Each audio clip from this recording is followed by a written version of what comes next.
Va nihoyat dachani yuragi bo'lgan basseynga usta keldi. Ana endi ishim tezlashadi deb xursand bo'lib turgan bir paytimda u ham menga qaradi, jinniga qaragandek shunday tashadi-yu ketib qoldi. Menga qarab turib, dachani o'zi sizga kim berib qo'ydi?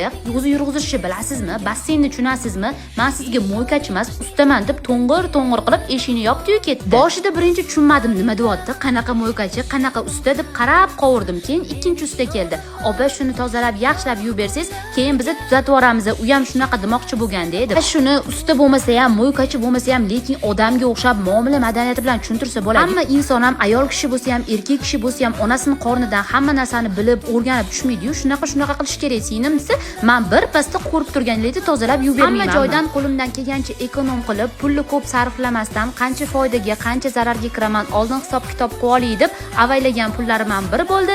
Basseynning hisob-kitobi ham olam bo'ldi. Lekin baribir qancha tushadi, nima tushadi, basseyn bu dachada eng kerakli narsa deb o'ylayman. O'shaning uchun filtri ham, dachani remonti ham ideal darajada bo'lishi kerak. O'shaning uchun bo'ldi, mayli qilib bering dedim. 20-gacha o'sha tayyor qilib birinchi klientimni olishim kerak edi. Bugun sana 16, xudo xohlasa 4 kunda basseynni ideal qilib bitirib berishar ekan.